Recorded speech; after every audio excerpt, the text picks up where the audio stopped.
Welcome to the latest episode of Five on the Floor on the Five Reasons Sports Network. Thanks for joining us with your favorite podcast app. That's Google Podcast, Red Circle, Apple Podcasts, and Spotify. Also, the Five Reasons YouTube channel. Make sure you hit like, subscribe, and turn the notifications on. Also, check out Off the Floor. That's text directly to your phone from Alex, Greg, Brady, and myself. Columns from Mateo Mayorga. More from the Five Reasons Sports team. Bypass Twitter, X, Instagram, and everything else. Goes directly to your phone. We got special inside information, contests, and more. It's at Winnow. That's the two N's, winnow.app/off the floor. Also, check out the great sponsors of the Five Reasons Sports Network. That includes Better Edge. Go to betteredge.com. Use that code 5RSN, 5RSN. That's with the number 5RSN. You get $20 to play. You can find the line that you want, and it's legal. They're based in Minneapolis. They're not based offshore. Go to betteredge.com. Find out why so many are using it. It's a stock exchange for sports betting. They've also got contests, which we run on there. Beat the Pacer. Actually, I think I'm the Pacer next week, but this week, I believe it's Andy Romero. But we will see who's on there. Check it out. $10 to play. And again, you're getting 20. So you're basically playing for free. Go to betteredge.com. Use the code 5RSN. And now, today's episode. Down the Biscayne. Yikes. Five on the floor. Ride for my dogs. Where here's the thing. You can check the score. Hustle hard, couple scars, wearing bubble frogs. Just like Butler said, you in trouble, y'all. Kept the floor playing. Got it all band. Y'all seen the block. Stop with one hand. And Pat we trust. It's about have the guts. We're here to bring the heat. Y'all can hang it up. Welcome to Five on the Floor, a daily insider show on the Miami Heat and the NBA, featuring Ethan Skolnick, Greg Sylvander, and Alex Toledo, plus others from the Five Reasons Sports Network.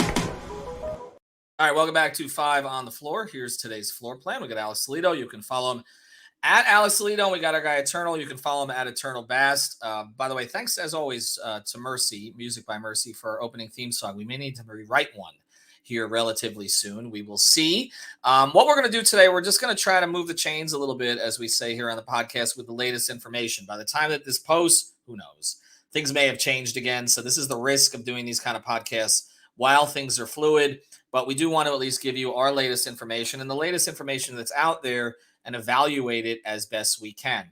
Late last night, Heat fans got all freaked out because there were a whole bunch of reports that were out there, some from us, some from others, but also Dame Lillard was going on a liking spree on Twitter, liking all the farewell posts that were out there from Portland fans. So again, seems to be moving in that direction. All the chatter this morning, we're recording this at 1:45 Eastern, seems to be moving in a certain direction. Here's some of the things that are out there right now.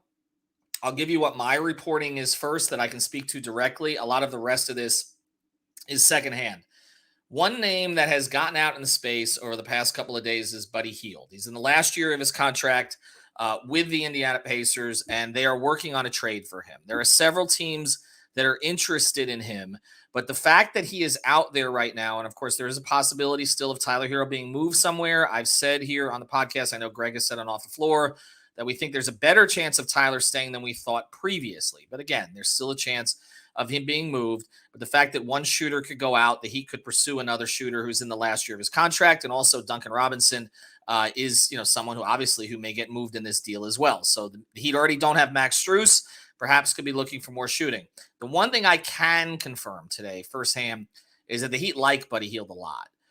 That I do know. And that's firsthand information from folks I've spoke to over time, but also over the past 24 hours. So I'm just going to throw that out there. It doesn't mean Buddy's going to end up in Miami, but it is somebody that at least we need to talk about. Now, let me get to some of the secondhand information. And again, this is not my reporting, so please don't aggregate it. But this is some of the stuff we're chasing, and we're hearing it from multiple places. One thing is that, again, there are multiple teams that could be involved in a trade to facilitate for Miami and Portland. The one team that has been out there as a threat to Miami over the past 24 hours, it seems, is the Toronto Raptors. Secondhand reporting, but it's from like 6 or 7 different places. I don't want to call them sources because they're not direct sources, is that Toronto was in on it, but is pulled back at this hour. That could change, but the Raptors do have a history under Masai Ujiri of kind of poking their head into these deals and poking it back out. So Toronto, we've received them as a possible threat, OG Anunoby being maybe somebody that goes out to Portland. But as of right now, from what, again, we're hearing from secondhand sources or secondhand and, voices at this point, it looks like Toronto may have backed out of this at this time. The other thing that we're talking about here is when you look at Miami, Portland, and the other teams that possibly could get involved. One team, again, we should mention is Indiana, because the Buddy Hield possibility, them looking to replace a shooter. The Heat have a couple of shooters, Duncan Robinson and Tyler Hero, who could get sent up there. We've heard about Utah a little bit. I don't really know that Danny Ainge is going to facilitate a trade for the Miami Heat, but Utah is a team that we've said should be watched. And then, of course, Phoenix. And the Phoenix connection here is Gambo. I think we talked about him on the pod last night, a radio reporter out there who's been right about a lot of Suns stuff. He's clearly plugged in there. He's been reporting that they could be involved in the trade with DeAndre Ayton going to Portland, the player that Portland has shown some interest in before, and maybe Yusuf Nurkic going back there in that trade. And, of course, we've talked about Nurkic as a possibility of Portland wanting to send him out, and then Miami was an option for him. So there are several frameworks of deals that have kind of, you can throw this stuff on the trade machine. Some's based on information. Some is just based on math. But one of the things that's been discussed here is the possibility of Miami maybe getting Dame and Buddy Hield in a trade, or Dame and Nasir Little is another name that has been out there, maybe from Portland, and that possibly Caleb Martin is someone. We've talked about him to OKC, but he could potentially end up in Phoenix as part of this trade. Along with Nurk, and another name that's been mentioned, possibly had Indiana getting moved, is TJ McConnell, who's Jimmy Butler favorite, by the way, but does not appear that he would be headed here in any such trade like that. And then Portland essentially would get a bigger piece than maybe they thought they could get from Miami, which is DeAndre Ayton.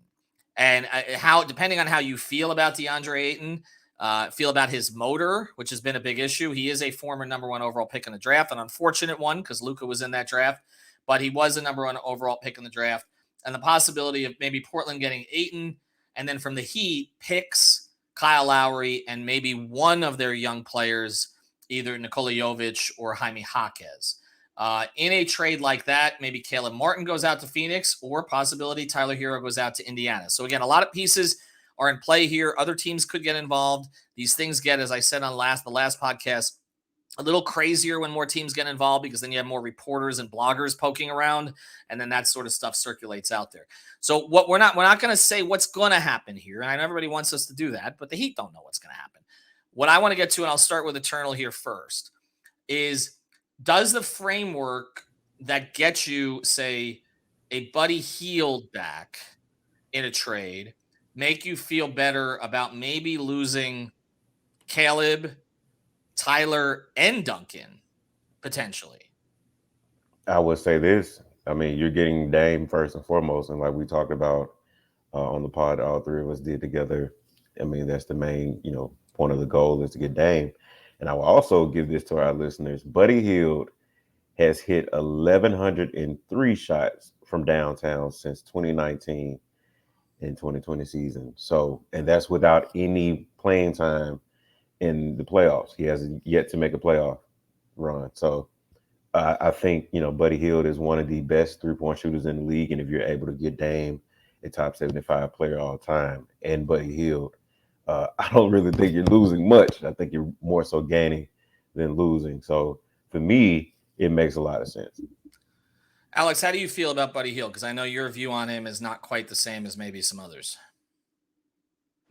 Well, look, I think the idea of Buddy Hield coming along with Dame is something that is really enticing, right? Because I mean, I'm just as high on Buddy Hield as the next person, as Eternal, or as anybody listening. Like he is one of the best shooters.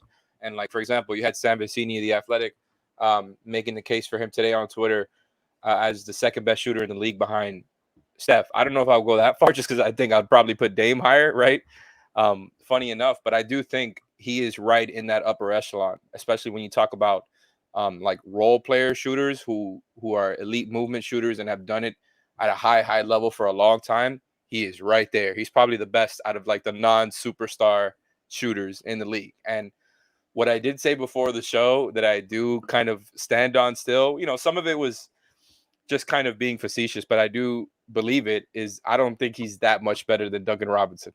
I don't know if that's going to sound crazy, because I think Buddy has been around longer, but I do think like when Duncan's been in the rotation, he's been right in that type of tier. Maybe you could say Buddy is a little better. But we've seen what Duncan, not only as a shooter, but with the 2-man game stuff can do for the team. So, but that doesn't mean you can't have them both on the team, right? And I said before the show that, you know, it sounds like in different iterations of a potential Dame deal, if you keep Tyler or if you trade Tyler and you retain Buddy Hield and you're also retaining Duncan in either one of those iterations, all of a sudden you're coming out on the other side of this as not only a team with a superstar, Damian Lillard, all that, we know who he is, but you're also like immediately turning into one of the best 3-point shooting teams in the league. If you're adding Dame, if you're keeping Duncan, who's going to be back in the rotation full time this season, most likely, and you have either Tyler or Buddy Hield on the team, like that is insane. And obviously the Jimmy and Bam era has not had, shooting to that level. And it's an obvious thing to say, but it's just, we're looking at what could be a completely different offensive identity than what the Heat have had in a long time. And the other thing that they haven't had in a long time was a surplus of bigs, which they would have also, regardless of who goes out in this trade, because they do believe in Thomas Bryant as a stopgap option or maybe more, and then they also believe in Orlando Robinson, and they are bringing Kevin Love back. So they're a little deeper in the front court, regardless, because we know none of those guys is going out in this trade, and most likely Haywood Highsmith is still going to be in the mix here, as somebody else that they could use at the 4. Again, my phone's blowing up because there's still more stuff coming in here. OKC is still in on Caleb, which we've talked about a little bit. I do think there's more noise on Caleb than there was a week ago. And we've talked about Caleb potentially going out because everybody looks at this as a bargain contract, but it only is for one more year. And then there's a decision that has to be made about how much you're going to pay him when you're a team that is going to be over the cap. We know that for sure. Over the first tax line, we know that for sure. And then the question is, are you over the second line? Are you over that second apron? And that is incredibly limiting. And in that circumstance, when you have to pay at the very least Dame, Jimmy, and Bam, are you going to pay, a very, very, very good role player in Caleb Martin, who's a guy that you got for nothing, didn't have high expectations of, and then blossomed into a player who was a major contributor in the Eastern Conference Finals. But it does seem like there are more teams in on Caleb. I think that a lot of teams would like to take a one-year flyer on Caleb and have his bird rights and then just kind of decide what to do with him from there. I'll go to you on this, Eternal. I mean, are you comfortable with them losing Caleb Martin at this point? Because I feel like the hero thing, again, it's still more likely he goes than not, but I've said that I think the odds of him staying have increased, but the odds of Caleb staying seem to have decreased over the past week. I mean, well, for any of the people that's been following us along this ride since the summer, I kind of took a wild guess that, I think Caleb is one of the ones that gets sacrificed in this move. And, that's not to say that he isn't valuable to the Miami Heat, but when you consider all the things that you just mentioned, this is the last year of his contract. He's due for a deal. And he is also 28 going on 29 this season. So you have a lot of different factors that factor into this. So I can see Miami cashing in on moving him now instead of having to pay him at the end of the season. Doesn't mean they don't get anything back. Doesn't mean they don't have a game plan for the guys that they already have on the roster. And the young, hungry guys, as you described someone in the Heat office saying. But I just think Caleb was always destined to be one of the ones moved. Yeah, and I think, Alex, we've talked about guys they have in-house to replace. I keep getting asked, well, if they lose Caleb, do they get another wing? Or does a wing come back in this deal? I guess Nasir Little can come back in this deal. What do we know, by the way, about Nasir Little? Because he was hyped in college, dropped in the draft, hasn't really made a huge impact. But when I've had to follow a lot of Portland fans over the last couple months, and they actually feel like he should have gotten more playing time there. So is he, in your view, a salvageable player for the Heat if he's somebody that comes back in this trade? Yeah, I mean, I'm not looking at him as somebody who's like going to plug into the rotation immediately because, as we've talked about, there is a front court jam right now. And, as we're talking about on this show, we don't know how many of those guys might be in the deal. So maybe he does fit in somewhere, but I'm not against it just because, it's an extra wing who the Heat might be able to do something with. Like you said, he was kind of highly touted early on. I think If I remember correctly, had a disappointing year at UNC, and that's why he fell in the draft. And like you said, he's just kind of been, up and down so far in his career. He is only 23 years old and doesn't turn 24 until February. So it feels like, he's been around a little bit and just never popped out. But again, I think that's the type of flyer that, Heat fans would be down to take on. And I think that he would be down to take on, like, especially if you're losing Caleb in a deal. He's not going to be the one to replace Caleb, anything like that. They already have guys in line for that. Specifically Haywood Highsmith, I think would be the obvious and maybe one. Jamal Cain. Actually, I mean, that's another name we haven't talked about a lot, but when the Heat make a multi-year investment in a young player like Cain, they did not give him the roster spot, but they clearly made it clear to him that there was a chance he could compete for it, right? Like, maybe we're underestimating how they view him or how he may emerge. I just think it's funny what happens with players, because if you went back 3 years ago and said Nasir Little or Caleb Martin, like Nasir Little was considered a top 10 prospect actually at one point. You're right. He had a disappointing last year in college, slipped in the draft, and it just seems like he hasn't really found a role. Would you rather, I'll throw this to you, and then after the break, I'll go back to Eternal. Would you rather have him in the mix or Justice Winslow? Because I know I kind of think I know where you're gonna go with this. Although Justice's ankle, who knows with that? But would you rather? Why are you doing this to me, man? You're gonna make me take I'm just logic. saying, because I mean, Justice is. I mean, we know where he played last season, so I mean, it would. Look, I'm gonna say this. If we're talking about just putting names on a piece of paper. Mm-hmm. As somebody who has, either one of these guys, I think, are not going to be plugged into the rotation right away. From that aspect of okay, just growing somebody in your system, maybe you get something out of him. I would say Nasir. But what I would say is Justice has shown to be a good player in years past, and had the injury stuff. Whereas Nasir just hasn't proven to be good. Period. And I'm not 100% sure about his injury situation. I might be, you know what I mean. He might have had something too that I just can't remember. But we've seen Justice be a rotation player on playoff teams. So if you're telling me Justice is healthy from day one, he's going to be in training camp playing, I'm taking Justice. Yeah, I mean, if he's healthy, I'm taking Justice. But if you're just saying, his ankle is not, you're not 100% sure about it, and it's still kind of shaky, then I'm going to take the guy who's younger. The stat that Eternal came up with, I didn't realize Buddy Hield's never played in the playoffs. I mean, I guess that's what happens when you're in Sacramento for a long portion of your career, but. I wonder how he would react to that kind of situation. I just know that he puts the fear of God in you when he's playing the Heat. He is one of those guys. He gets warm.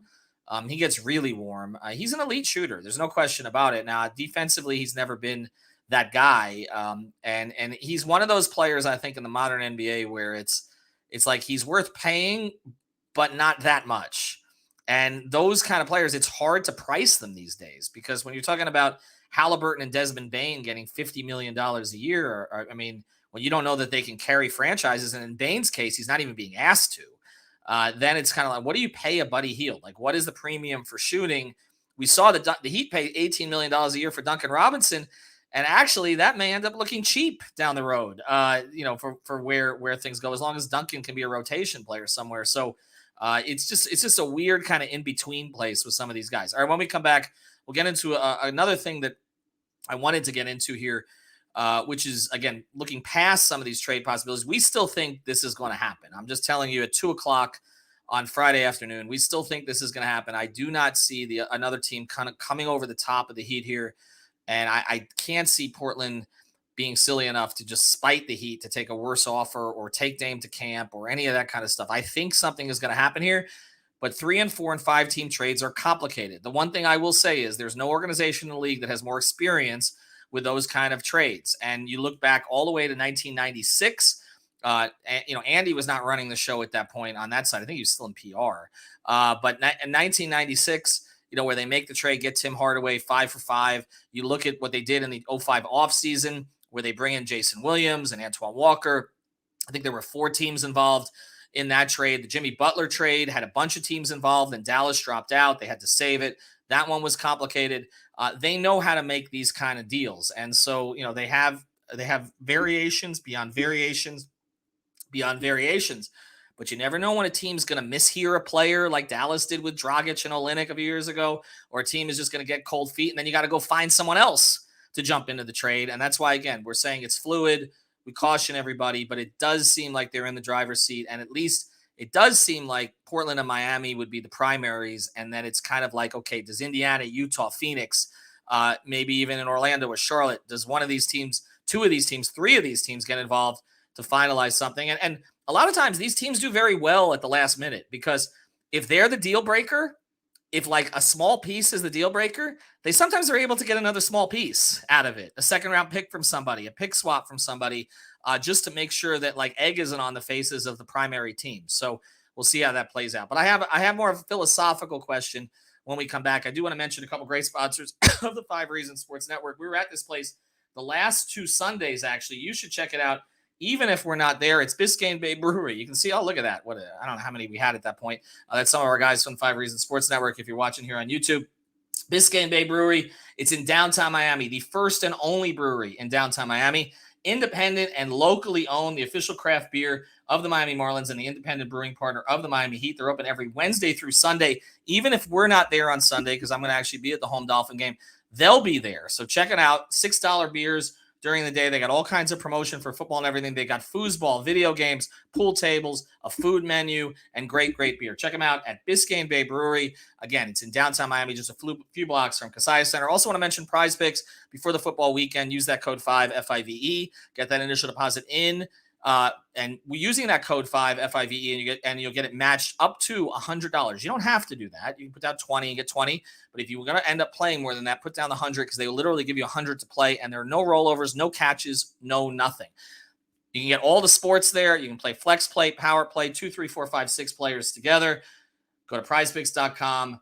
Use the code 5 FIVE. I'm going to throw this one at you before we close here and have you guys jump in quickly. I've said that if this thing comes together, that the most similar big three is the 2008. I know this is going to drive Heat fans crazy. The 2008 Boston Celtics.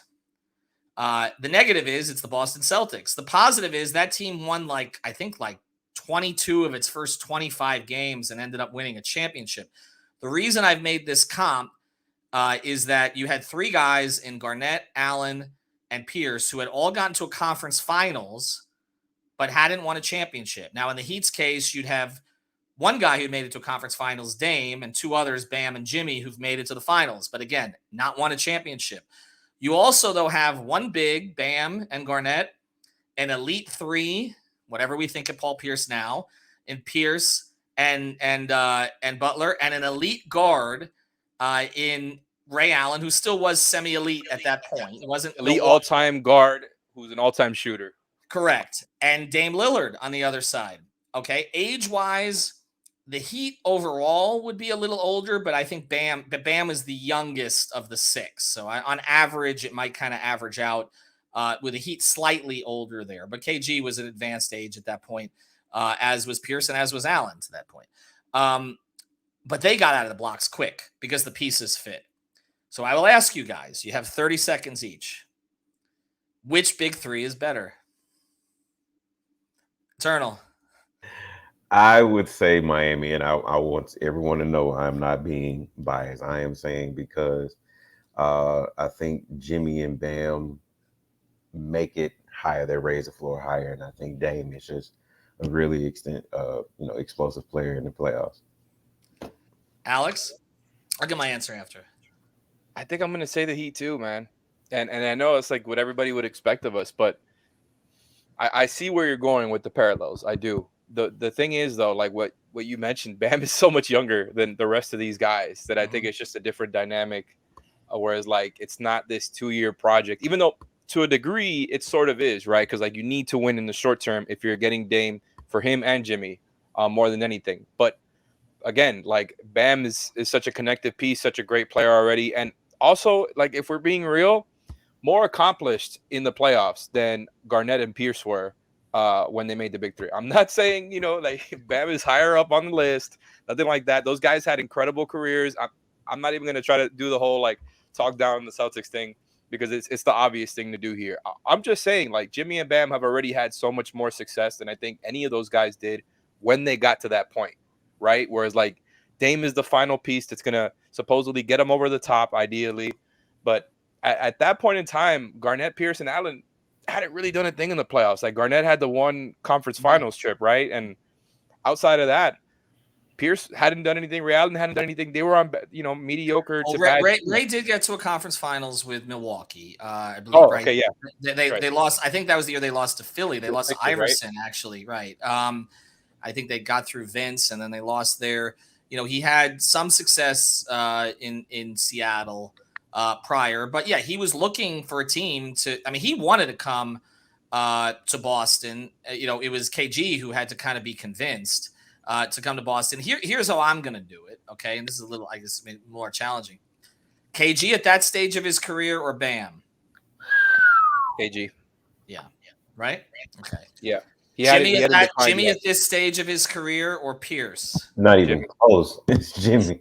It's Jimmy. So the tiebreaker is Dame at this stage of his career or Ray? It's Dame. It's easy.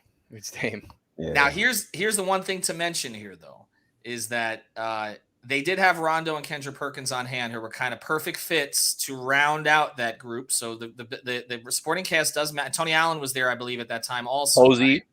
And Posey. So they put together a nice little team around them. Josh Richardson. That's the Heat's challenge now. Oh. Josh Richardson on this side, and again, we'll see Kevin Love, advanced age Kevin Love. We'll see who else, some of the young guys. So the bench guys do matter some, but here's the biggest thing. The Heat have Eric Spoelstra.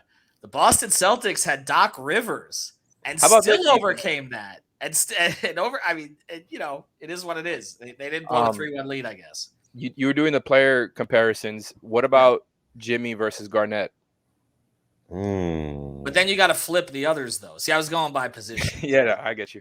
But I do think at that point, like, Garnett was probably considered the best player out of the three, right? Right. I think he was considered the heartbeat of the whole thing. I mean, Pierce won the MVP in the finals, but KG was the best all-around player of the three, yes.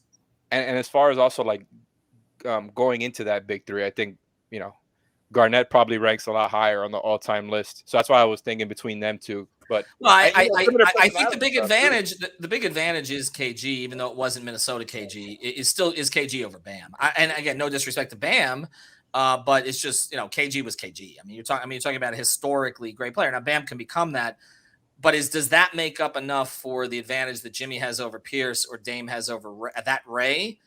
I would say no.